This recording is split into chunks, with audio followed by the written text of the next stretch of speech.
तो नमस्कार साथियों, स्वागत है मेरे YouTube चैनल जॉब अलर्ट 360 पे। यहाँ आपको मिलती है सरकारी नौकरी से रिलेटेड सारी जानकारी।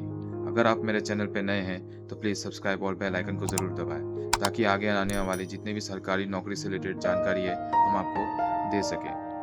तो आज हम बात करने वाले हैं एसएससी फेज़ 13 के बारे में, जिसका ऑनलाइन आवेदन जो है वो 2 जून से लेके 23 जून तक है। और यहाँ पे जो लास्ट डेट जो है उसका 23 जून तक दिया है। और इसका जो ऑनलाइन मेकिंग फ़ी पेमेंट है तो जो दिया गया 24 जून तक दिया है। और इसका जो ऑनलाइन एप्लीकेशन जो फॉर्म करेक्शन करने का जो डेट है वो है 28 से लेके 30 जून तक दिया है टाइम। और इसका जो एग्ज़ाम जो होगा वो 24 जुलाई से लेके 4 अगस्त के बीच में हो सकता है या उसके बाद भी। अगर आपको एसएससी फेज़ 13 से रिलेटेड कोई भी जानकारी अगर लेना है तो नीचे दिए गए हेल्पलाइन नंबर जैसे 1800 309 3063 पर आप कॉन्टैक्ट करके आप जानकारी जो है इससे रिलेटेड पूछ सकते हैं। तो दोस्तों, इसके लिए कौन कौन एलिजिबल है? जो both male and female candidate इसमें अप्लाई कर सकते हैं। दोनों 10, 12 या ग्रेजुएशन लेवल जो पास हो रखे हैं वो भी अप्लाई कर सकते हैं। और दोस्तों, इसमें जो है SC ST कैंडिडेट जो है इनका सर्टिफिकेट जो है एनेक्सर 6 और ओबीसी कैंडिडेट जो है एनेक्सर 7 और इकोनॉमिकली वीकर सेक्शन जो है एनेक्सर 9 जो है वो डॉक्यूमेंट जो है वो समय से तैयार कर लेंगे ताकि आने वाले समय पे ये जो डॉक्यूमेंट वेरिफिकेशन के टाइम में ये आपसे मांगा जाएगा। तो दोस्तों, इसमें जो कैंडिडेट जो अप्लाई कर सकते हैं जो बिलोंग करते हैं इंडिया से और नेपाल से या भूटान से, वो अप्लाई इस पोस्ट इसमें अप्लाई कर सकते हैं। और एज लिमिट की बात करें तो इसमें 18 से 30 साल तक या 25 से 27 28 ये अलग-अलग दिया गया है पोस्ट के अनुसार सबका एज के बारे में। तो और जो बिलोंग कर और इस प्रूफ के लिए जो आपका एज मांगा जाएगा वो आपका बर्थ सर्टिफिकेट मांग सकता है क्लास 10 का। और इसमें जो एज रिलैक्सेशन जो दिया गया है वो SC ST के लिए 5 इयर्स, OBC के लिए 3 इयर्स और फिजिकल विद बेंचमार्क डिसेबिलिटी वालों के लिए 10 इयर्स तक। और यहाँ पे हम देखते हैं तो यहाँ पे दिया है एडिशनल परमिसिबल रिलैक्सेशन अपर एज लिमिट। जो ग्रुप सी पोस्ट है जैसे सेंट्रल गवर्नमेंट एम्प्लॉय से जो है उनका रेगुलर सर्विस होना चाहिए, कम नहीं होना चाहिए 3 साल से, और उनको रिलैक्सेशन दिएगा अप टू 40 इयर्स तक एज का। और इसी तरह का हम आगे देखते हैं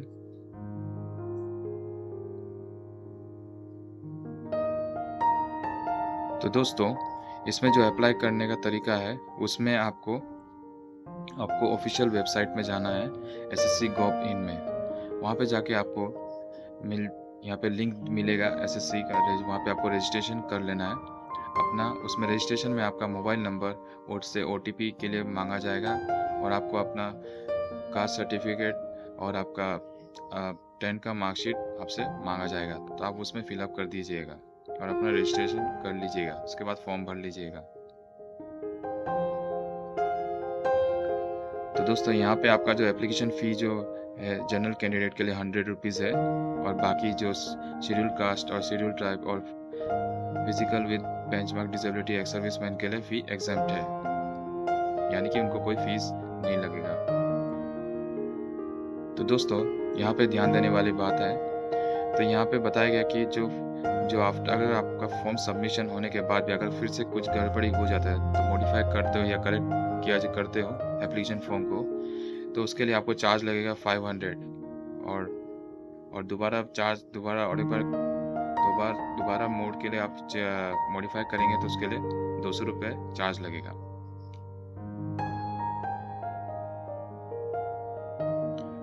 तो ध्यान से भरिएगा फॉर्म। और यहाँ पे अब हम बात करते हैं इसका एग्ज़ाम सेंटर के बारे में। तो आप अपना एग्ज़ाम सेंटर जो यहाँ से आप देख लीजिएगा और अपना आपके सुविधा अनुसार जहाँ पे आप एग्ज़ाम दे सकते हैं वो आप अपना यहाँ से पोस्ट कोड डाल के आप अपना एग्ज़ाम सेंटर चूज़ कर लीजिएगा।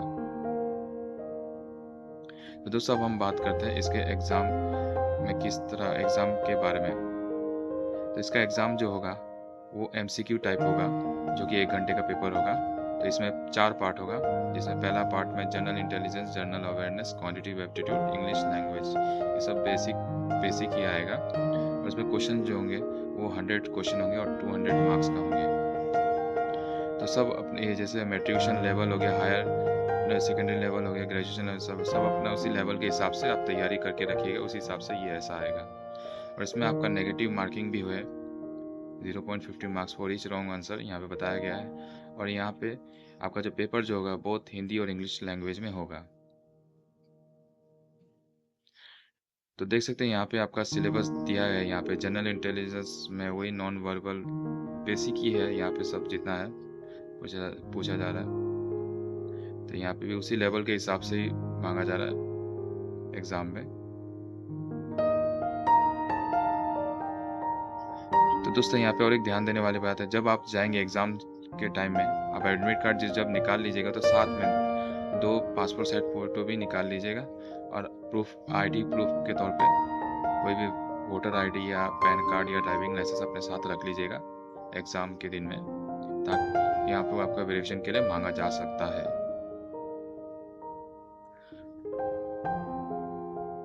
तो यहाँ पे आप अपना जब आपका सब CBT या जब आपका पूरा एग्ज़ाम ख़त्म हो जाएगा, तब आपसे डॉक्यूमेंट भी आपसे ये सब तैयार कर लीजिएगा पहले से। मैट्रिकुलेशन जितनी भी आपका क्वालिफिकेशन है, एक्सपीरियंस का कास्ट सर्टिफिकेट, सब अभी से तैयार करके रख लीजिएगा। और साथ में ध्यान देने वाली बात है कि आप अपना एनेक्स्चर जितना भी जो आपके हिसाब से कैटेगरी में जो बिलोंग करते हैं, आप एनेक्स्चर जो है वो तैयार कर लीजिएगा, ताकि बाद में आपको इसका कोई भी बेनिफिट लेने में आपको कोई दिक्कत ना हो।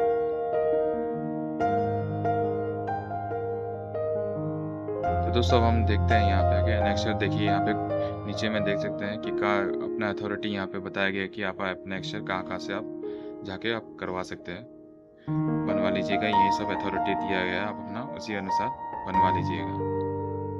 यहाँ पे नीचे आपका सब एनेक्स्चर फॉर्म दिया है।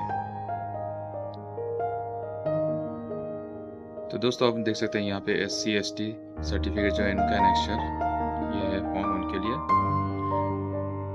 और यहाँ पे एनेक्स्चर 7th हो गया वो अदर बैकवर्ड क्लासेस के लिए। और ये फिजिकली बेंचमार्क डिसेबिलिटी वालों का एनेक्स्चर 7th हो गया।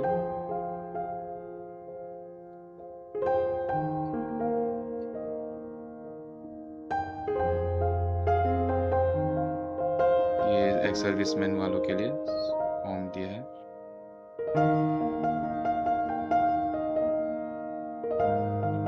ये एनेक्स्चर 9 हो गया है, इकोनॉमिकली वीकर सेक्शन वालों के लिए। तो दोस्तों यहाँ पे आप देखते हैं कि यहाँ पे जो आप फोटो जो एप्लीकेशन फॉर्म में देंगे, तो आप देखिएगा नीचे दिए गए जितना जो फोटो है, इस प्रकार से आप मत दीजिएगा, वरना आपका फोटो जो है वो रिजेक्ट हो जाएगा। तो फोटो देने का सही तरीका है वो ये है, इस प्रकार आप दीजिएगा। वाइट बैकग्राउंड पर कोई भी लाइट बैकग्राउंड होना चाहिए आपका, और विदाउट चश्मा होना चाहिए आपका, क्लियर, तभी आपका एक्सेप्ट किया जाएगा ये फॉर्म को।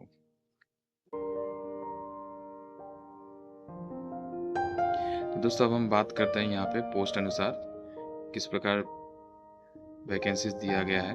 यहाँ पे एज क्राइटेरिया भी है, पोस्ट और रीजन भी बताया गया है, SC, और यहाँ पे टोटल वैकेंसीज कितना है, और पे लेवल एज के अनुसार। तो देख सकते हैं यहाँ पे जैसे हम एग्जांपल के तौर पे हम देखते हैं कि जैसे मैट्रिकुलेशन 10th लेवल के कैंटीन अटेंडेंट का आया है, office of control, principal control of defence account का, जो कि एज है इसका 18 से 25 तक का, पे लेवल 1 है। और इसमें SC ST का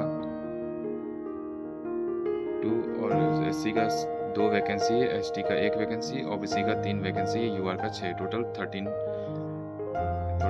वैकेंसीज है। वहीं पे उसी प्रकार हम 10+2 का देखते हैं।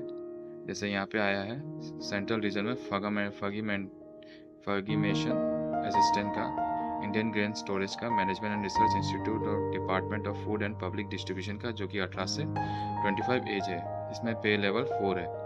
इसका हायर सेकेंडरी यहाँ पे देख सकते SC वालों का 1 वैकेंसी है, ST का नहीं है, OBC का 1 है, और UR का 1 है, और टोटल 3 वैकेंसीज हैं।